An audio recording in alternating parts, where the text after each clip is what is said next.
Today we are going to discuss pollen.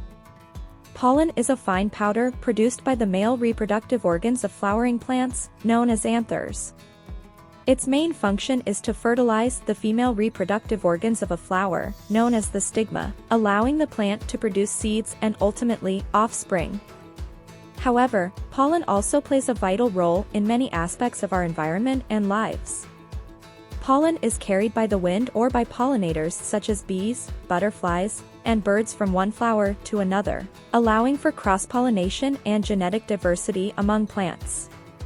This is crucial for the survival of many plant species and for the production of fruits and vegetables that we rely on for food. Pollen also plays an important role in the production of honey, which is made by bees from nectar collected from flowers.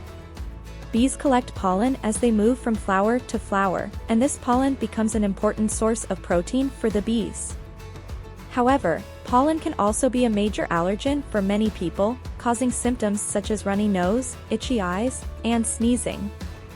Pollen counts can vary depending on the time of year and the location, with higher counts often occurring in the spring and summer months. Overall, pollen plays a crucial role in the reproductive success of plants, the production of honey, and the allergenic response in many people. Understanding the role of pollen in our environment can help us appreciate its importance and the impact it has on our lives. The links can be found in the description below, and don't forget to like, share, and subscribe.